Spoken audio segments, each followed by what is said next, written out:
Metro রেলে সহিংসতাকারীদের বিচার জনগণকেই করতে হবে বললেন প্রধানমন্ত্রী। সব দাবি পূরণের পর কেন কোটা আন্দোলন প্রত্যাহার হচ্ছে না প্রশ্ন। কারফিউ শিথিল করে অফিস আদালত খোলা দ্বিতীয় দিনেও রাজধানীতে তীব্র যানজট, শিগগিরই স্বাভাবিকতায় ফেরার প্রত্যাশায় নগরবাসী। বাংলাদেশে সাম্প্রতিক সহিংসতার নিন্দা জানিয়ে সবাইকে সংযত থাকতে যুক্তরাষ্ট্রের আহ্বান, শান্তিপূর্ণ বিক্ষোভে সমর্থন থাকলেও সহিংসতায় নয় মন্তব্য। জনপ্রিয় সঙ্গীত শিল্পী শাফিন আহমেদের যুক্তরাষ্ট্রে মৃত্যু, বাংলা ব্যান্ড জগতের উজ্জ্বল নক্ষত্রকে হারিয়ে সঙ্গীত অঙ্গনের শোক। এবং সাপ নিয়ে আতঙ্ক থাকলেও বিষ নেই দেশের প্রায় 85%। আতঙ্কিত হয়ে নির্বিচারে হত্যায় পরিবেশের মারাত্মক হুমকির আশঙ্কা।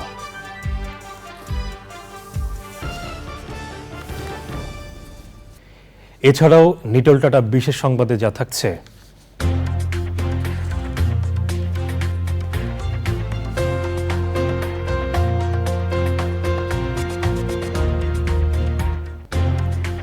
বসনিয়ায় ঐতিহ্যবাহী লোককাহিনী উৎসবের খবর।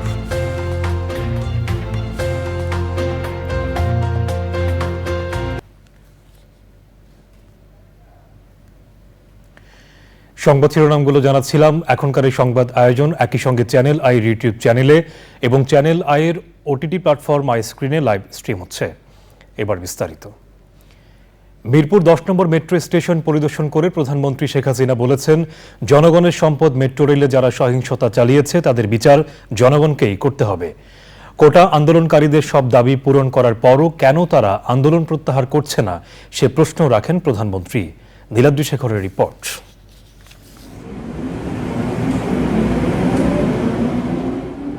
নগরবাসীর যাতায়াত ব্যবস্থায় আশীর্বাদ হয়ে এসেছিল যে স্বপ্নের মেট্রো রেল, সন্ত্রাসীদের হিংস্র থাবায় তা যেন এক ধ্বংসস্তূপ। মেট্রো রেলের প্রবেশপথ থেকে শুরু করে টিকিট কাউন্টার, কাচের জানালা, গন্তব্য ও সময়সূচির মনিটর, কম্পিউটার, ট্রেন যাতায়াত ব্যবস্থাপনা, সিসিটিভি, বলা যায় স্টেশনের এমন কোনো জায়গা নেই যেখানে ভাঙচুর চালিয়ে লুটপাট করা হয়নি। সকালে মিরপুর 10 নম্বর স্টেশনের ক্ষয়ক্ষতি পরিদর্শনে আসেন প্রধানমন্ত্রী শেখ হাসিনা। ঘুরে দেখেন স্টেশনের বিভিন্ন এলাকা, যা এখনও সেদিনের ধ্বংসযজ্ঞের সাক্ষী হয়ে আছে। মেট্রো রেল কর্তৃপক্ষকে প্রয়োজনীয় নির্দেশনা দেন প্রধানমন্ত্রী।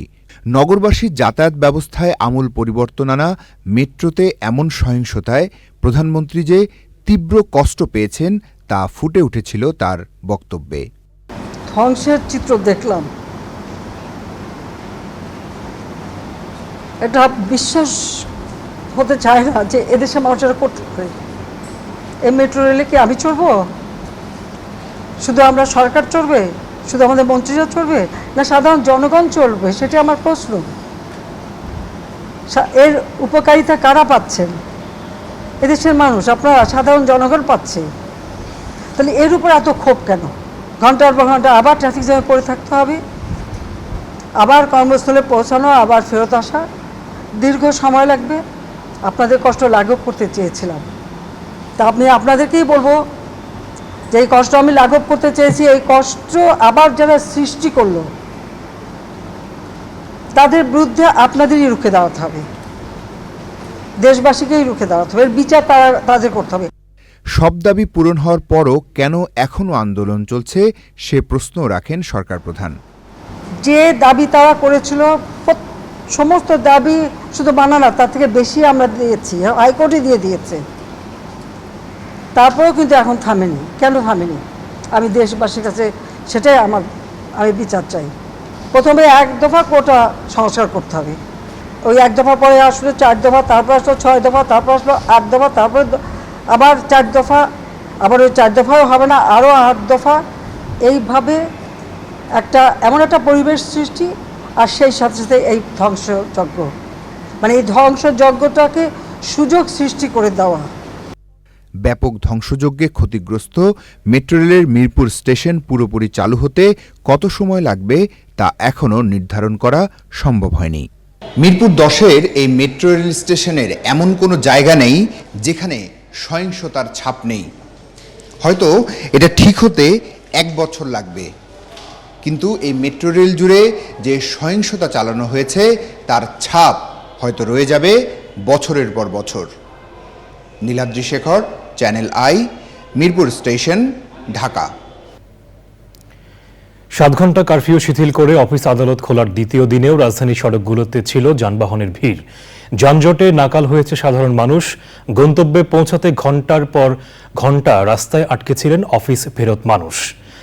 রাজধানীতে স্বাভাবিক ছন্দে ফেরাতে দ্রুত মেট্রো রেল চালুসহ ইন্টারনেট সেবা পুরোপুরি সচল করার দাবি জানিয়েছে নগরবাসী।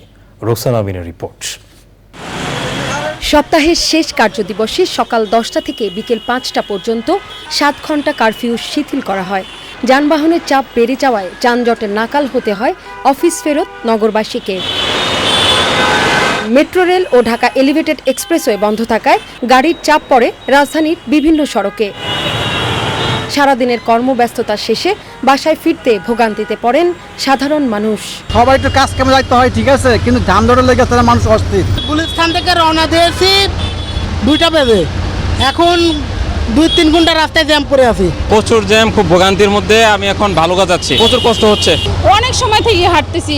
নগরবাসীর চাওয়া সব ক্ষতি পুষিয়ে এ শহর স্বাভাবিক গতিতে ফিরুক।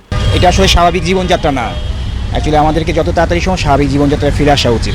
অবশ্যই চাই শহরটা আগের মতো ফিরুক, আর আমাদের মেট্রো আর এলিভেটেড এক্সপ্রেস খুব তাড়াতাড়ি খুলে দিলে আমাদের খুব ভালো হয়। আমাদের খুব ভোগান্তি হয়ে যাচ্ছে। আমরা চাই সবকিছু স্বাভাবিক হয়ে যাক, আমরা আগের মতো থাকতে চাই। কোনো সংখ্যাবোধ করছি না, তবে ইন্টারনেটটা অনেক স্লো এবং এতে আমাদের একটু অসুবিধা তো হচ্ছেই। ইন্টারনেটটা এখনও ওভাবে স্বতঃস্ফূর্তভাবে আগের মতো এখনও হয় নাই, তো এটার কারণে আমরা প্রবলেম ফেস করতেছি। আমি চাই আমাদের দেশের মানুষ সুখী থাক, তাদের সব চাওয়া পূরণ হোক, সো তারপর সবকিছু ঠিক হয়ে যায়। শিথিলতা শেষে কারফিউ বলবৎ হলেও রাজধানীর সড়কগুলোতে যানজট ছিল সন্ধ্যা পর্যন্ত।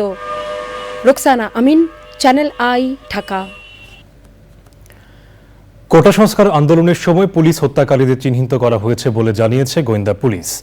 দুপুরে ডিবি কার্যালয়ে সংবাদ সম্মেলনে অতিরিক্ত কমিশনার হারুন অর রশিদ জানান, শিক্ষার্থীদের শান্তিপূর্ণ আন্দোলনকে সরকার পতনের একদফা আন্দোলনে রূপ দিতে রাজধানী জুড়ে অরাজকতা সৃষ্টিতে মদতদাতা আব্দুল আজিজকে উত্তরখান থেকে গ্রেফতার করেছে গোয়েন্দা পুলিশ। আজিজ ছিন্নমূল শ্রেণীর লোকজন দিয়ে দেশব্যাপী ভাঙচুর, অগ্নিসংযোগের নির্দেশনা দিয়ে আসছিল। অরাজকতা সৃষ্টিতে জড়িতদের আইনের আওতায় আনা হবে বলেও জানান ডিবি প্রধান।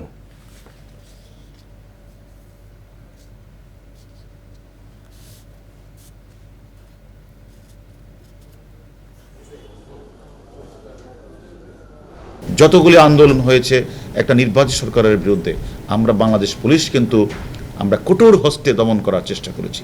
আমরা মনে করি এবারও যারা ওই 10,000 টাকা আর 1 লাখ টাকা যাই দেন, পুলিশ এত সস্তা না। আমাদের 3টা পুলিশ সদস্যকে তারা একজনকে তারা মানে জনসম্মুখে ঝুলিয়ে তারা হত্যা করেছে। হয়তো তাকে আমরা ফিরে পাবো না, এটা ঠিক, বাট আমাদের এই পুলিশ সদস্যকে যারা হত্যা করেছে তাদের প্রত্যেকের নাম নাম্বার আমরা পেয়েছি। যত দ্রুত সম্ভব তাদেরকে ধরে এনে আমরা আইনের আওতায় দাঁড় করাবই। নরসিংদী জেলা কারাগার থেকে পালিয়ে যাওয়া আনসার আল ইসলামের সক্রিয় সদস্য ফারুক আহমেদকে নারায়ণগঞ্জ থেকে গ্রেফতার করেছে র্যাব। দুপুরে নারায়ণগঞ্জের সিদ্ধিরগঞ্জে আদমজীনগর র্যাব 11-এর সদর দপ্তরে সংবাদ সম্মেলনে CEO lieutenant colonel Tanvir Mahmud Pasha জানান, বুধবার সোনারগাঁও থানার প্রেমের বাজার এলাকায় অভিযান চালিয়ে ফারুক আহমেদকে গ্রেফতার করা হয়। 19 জুলাই নরসিংদী জেলা কারাগারে হামলা চালিয়ে সেলের তালা ভাঙে দুষ্কৃতকারীরা। সে সময় কারাগারে থাকা 9 জঙ্গিসহ 826 কয়েদি পালিয়ে যায়। জেলা কারাগারের 4 নম্বর সেলে আরও 3 জঙ্গি হিজবুল্লাহ, আব্দুল আলিম ও মঈনুদ্দিনের সঙ্গে থাকত ফারুক আহমেদ। বাংলাদেশে কোটা সংস্কার আন্দোলন ঘিরে সাম্প্রতিক সহিংসতার নিন্দা জানিয়ে শান্তিপূর্ণ পরিবেশের জন্য সবাইকে সংযত আচরণের আহ্বান জানিয়েছে যুক্তরাষ্ট্র। মার্কিন স্টেট ডিপার্টমেন্টের নিয়মিত ব্রিফিংয়ে মুখপাত্র ম্যাথিউ মিলার সাংবাদিকদের বিভিন্ন প্রশ্নের উত্তরে বলেন, শান্তিপূর্ণ বিক্ষোভকে যুক্তরাষ্ট্র সমর্থন করলেও সব ধরনের সহিংসতার নিন্দা জানায়। বর্তমান পরিস্থিতিতে বাংলাদেশে অবস্থানরত মার্কিন নাগরিক এবং ঢাকায় মার্কিন দূতাবাসের সব কর্মী ও তাদের পরিবারের সদস্যদের নিরাপত্তায় যুক্তরাষ্ট্র তৎপর রয়েছে বলে জানান তিনি।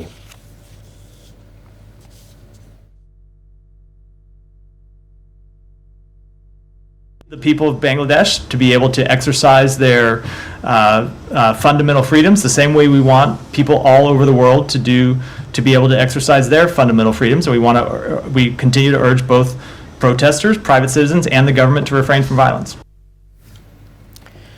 কোটা নিয়ে হাইকোর্টের রায় বাতিল চেয়ে রাষ্ট্রপক্ষ দেরিতে আবেদন না করলে এত প্রাণহানি হতো না বলে মন্তব্য করেছেন সুপ্রিম কোর্ট আইনজীবী সমিতির সভাপতি। আর সম্পাদক বললেন, ছাত্ররা রায় মেনে নেয়ার পরও কুচক্রী মহল আন্দোলন চালিয়ে যাচ্ছে, তাদের ব্যাপারে সতর্ক থাকতে হবে। সাম্প্রতিক ঘটনা নিয়ে পাল্টাপাল্টি সংবাদ সম্মেলনে তারা এসব বলেন। মাসারুল হক মান্নার রিপোর্টে বিস্তারিত। কোটা সংস্কারের আন্দোলন এবং পরবর্তী ঘটনা নিয়ে সংবাদ সম্মেলন করেন সুপ্রিম কোর্ট বারের সভাপতি মাহউদ্দিন খোকন। চলমান কারফিউ, সামাজিক যোগাযোগ মাধ্যম চালু করা ও মানুষের অধিকার সংরক্ষণের দাবি জানান তিনি। সুপ্রিম কোর্ট বার ভবন মিলনায়তনে সংবাদ সম্মেলনে তিনি কথা বলেন কোটা নিয়ে হাইকোর্টের রায়ের বিষয়ে সরকারের অবস্থান সম্পর্কেও। রাষ্ট্রপক্ষ যদি 15 দিন আগে হাইকোর্টের রায়ের আবেদন বাতিল চেয়ে চেম্বার আদালতে আবেদন করতেন যে বাতিল চেয়ে, এবং শুনানি অগ্রগামী করার জন্য আবেদন করত, ওটা সিএমপিতে আবেদন করলো, তাহলে শত শত আন্দোলনকারী নিহত বা আহত হতো না, এই দেশের এই সরকারি বেসরকারি সম্পদ ক্ষতিগ্রস্ত হতো না। একই স্থানে পাল্টা সংবাদ সম্মেলন করেন বারের সম্পাদক শাহ মঞ্জুরুল হক। সাম্প্রতিক সহিংসতার ঘটনার নিন্দা জানিয়ে তিনি বলেন, কোটা নিয়ে দেওয়া রায় সব মহলে প্রশংসিত হয়েছে। দাবি পূরণের পরও আন্দোলন চালিয়ে যাওয়ার যৌক্তিকতা নিয়ে প্রশ্ন তোলেন তিনি। যারা আন্দোলন করছে তারাও কিন্তু ঘোষণা দিয়ে বলেছে আমরা আন্দোলন প্রত্যাহার করলাম, এবং তারা অ্যাপিলেট ডিভিশনের রায়কে স্বাগত জানিয়েছে। তারপরেও সেই কুচক্রী মহল তারা গণতান্ত্রিক একটি সরকারের বিরুদ্ধে ষড়যন্ত্র করতে চায়, এবং এইটাকে জিয়ে রাখার জন্যই তারা এখন এই কথাগুলি বলে যাচ্ছে, এবং এটার বিষয়ে আপনারা সজাগ থাকবেন। রাষ্ট্রীয় স্থাপনায় ভাঙচুর, অগ্নিসংযোগের ঘটনায় দায়ী ব্যক্তিদের বিচার দাবি করেছেন সুপ্রিম কোর্ট আইনজীবী সমিতির সভাপতি ও সম্পাদক।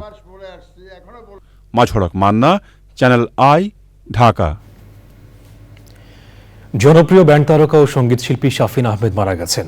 ইন্না লিল্লাহি ওয়া ইন্না ইলাইহি রাজিউন। যুক্তরাষ্ট্রের ভার্জিনিয়ায় একটি হাসপাতালে বৃহস্পতিবার বাংলাদেশ সময় সকাল 6:50 লাইফ সাপোর্টে থাকা অবস্থায় মারা যান তিনি। তার বয়স হয়েছিল 63 বছর। বাংলা ব্যান্ড সঙ্গীতে এই উজ্জ্বল নক্ষত্রের মৃত্যুতে সঙ্গীত অঙ্গনে শোকের ছায়া নেমে এসেছে। শাফিন আহমেদের মৃত্যুতে শোক জানিয়েছেন প্রধানমন্ত্রী শেখ হাসিনা। বিস্তারিত জাকি আক্তারের রিপোর্টে।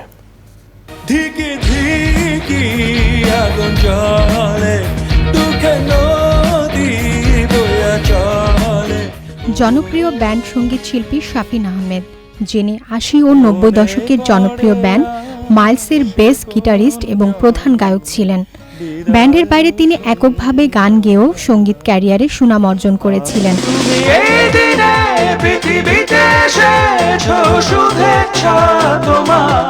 শাফিন আহমেদের গাওয়া তুমুল জনপ্রিয় গানের মধ্যে ধিকি ধিকি আগুন জ্বলে, আজ জন্মদিন তোমার, চাঁদ তারা সূর্য, জ্বালা জ্বালা অন্তরে, ফিরিয়ে দাও আমারই প্রেমের মতো দর্শকপ্রিয় আরও অনেক গান তার ঝুলিতে রয়েছে।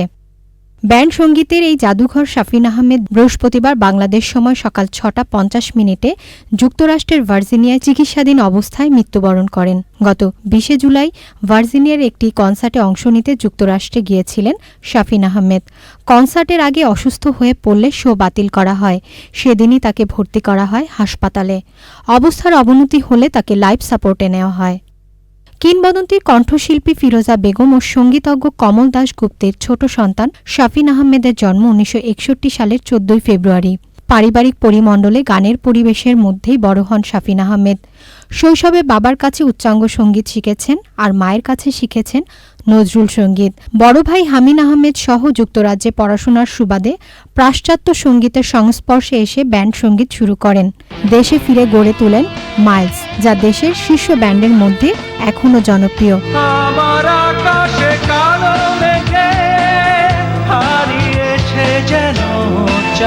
ব্যক্তিগত জীবনে শাফিন আহমেদ স্ত্রী ও 3 সন্তান রেখে গেছেন।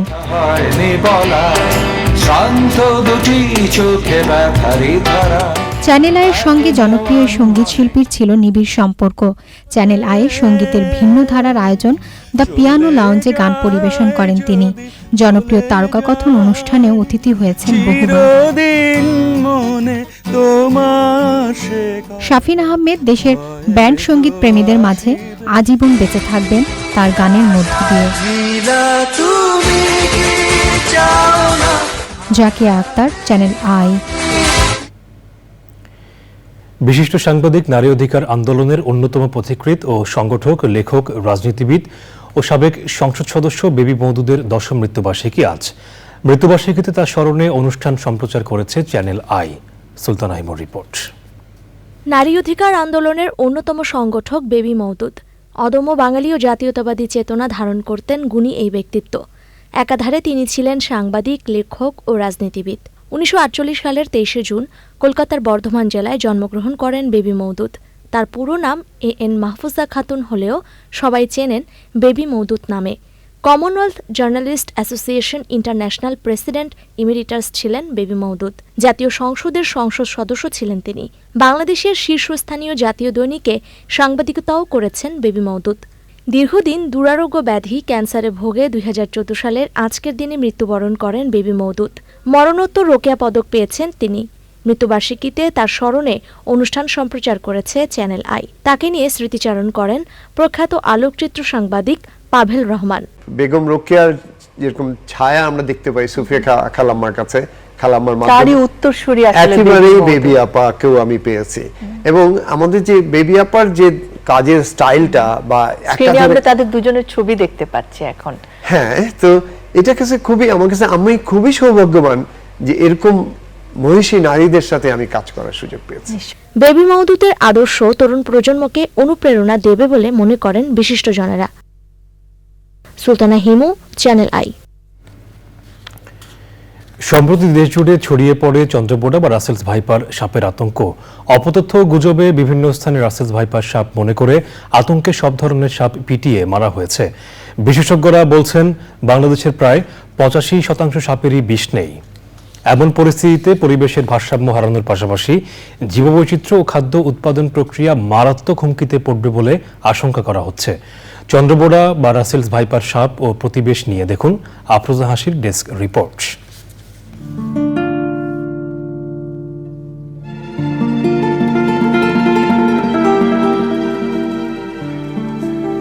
বাস্তুতন্ত্রের অবিচ্ছেদ্য অংশ সাপ।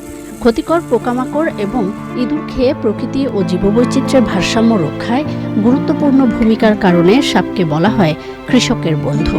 সাম্প্রতিক সময়ে রাসেলস ভাইপার আতঙ্ক আর অপপ্রচারে দেশজুড়ে নির্বিচারে নিধন করা হচ্ছে বিভিন্ন প্রজাতির সাপ, যার মধ্যে রয়েছে অজগর, ঘরগিন্নি, শঙ্খিনী, হেলে সাপ ও মৃদু বিষধর নোনাবোড়া, দারাজ, ঢোড়া সাপ, গুইসাপ এবং পাতিফণি মনসা, নিরীহ সাপ ও অন্যান্য সরীসৃপ, যার বেশিরভাগই নির্বিষ।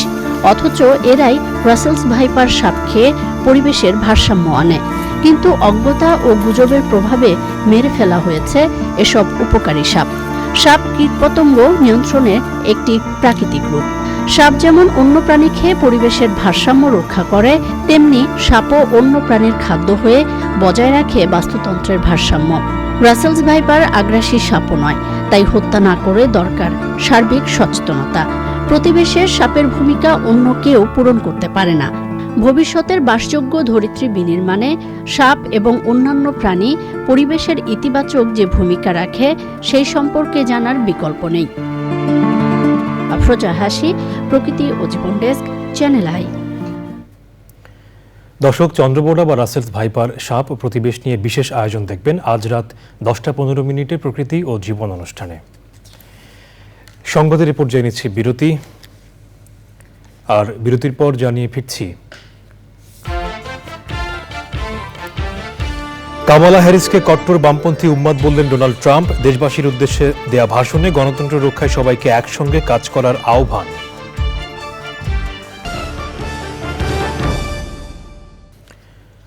মার্কিন প্রেসিডেন্ট নির্বাচনে ডেমোক্রেটিক পার্টির সম্ভাব্য প্রার্থী কামালা হ্যারিসকে কট্টর বামপন্থী উম্মাদ বলে অভিহিত করেছেন তার নির্বাচনী প্রতিপক্ষ রিপাবলিকান পার্টির প্রার্থী ডোনাল্ড ট্রাম্প। ট্রাম্প বলেন, কামালা অভিবাসন, গর্ভপাত সহ সব বিষয়ে একের পর এক ভুল সিদ্ধান্ত নিয়েছেন। দেশবাসীর উদ্দেশ্যে দেয়া ভাষণে সবাইকে গণতন্ত্র রক্ষায় একসঙ্গে কাজ করার আহ্বান জানিয়েছেন প্রেসিডেন্ট জো বাইডেন। ৮ নভেম্বরে প্রেসিডেন্ট নির্বাচনের প্রার্থিতা থেকে সরে দাঁড়ানোর ঘোষণা দেওয়ার পর এটাই দেশবাসীর উদ্দেশ্যে জো বাইডেনের দেয়া প্রথম ভাষণ।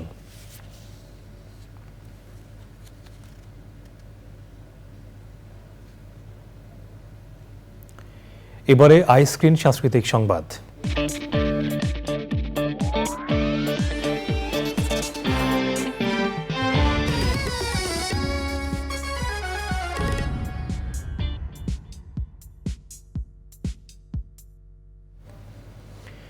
কানাডায় ৭ম টরন্টো মাল্টিকালচারাল ফিল্ম ফেস্টিভ্যাল শুরু হচ্ছে ২৫শে জুলাই স্থানীয় সময় সন্ধ্যা ৬টায়।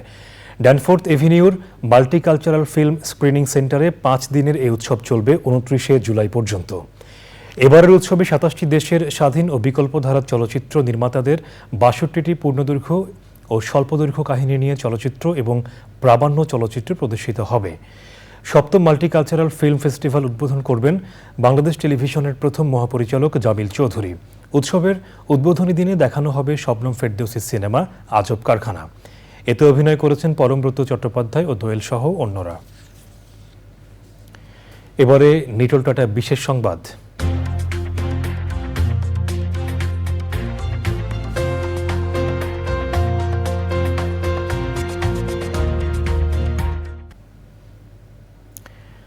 বসনিয়ার রাজধানী সারায়েভোতে নৃত্যশিল্পী ও সঙ্গীত শিল্পীদের অংশগ্রহণে ঐতিহ্যবাহী লোককাহিনী উৎসব হয়েছে।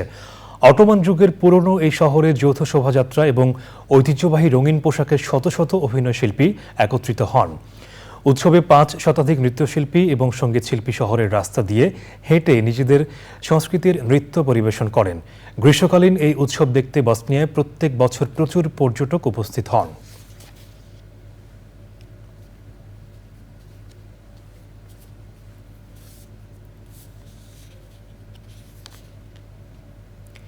এবারে কৃষি সংবাদ।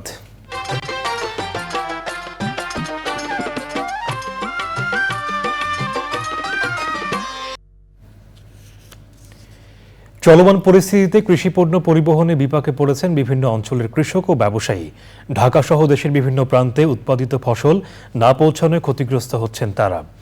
খাদ্যশস্য পরিবহন এবং সার, বীজ ও কীটনাশক সরবরাহে সার্বিক সহযোগিতার আশ্বাস দিয়েছে স্থানীয় প্রশাসন।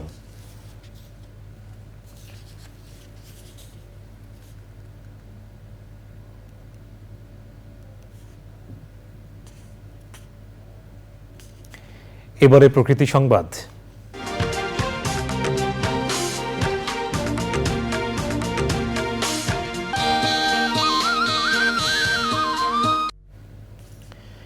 নোয়াখালীতে প্রস্তাবিত শেখ হাসিনা সমুদ্র বিজ্ঞান ইনস্টিটিউটের জমি দখলের অভিযোগ উঠেছে। সাইনবোর্ড থাকলেও ১৫০ একর জমিতে মাছের ঘের নির্মাণে তোড়জোড় শুরু করেছে স্থানীয় ২ জনপ্রতিনিধি।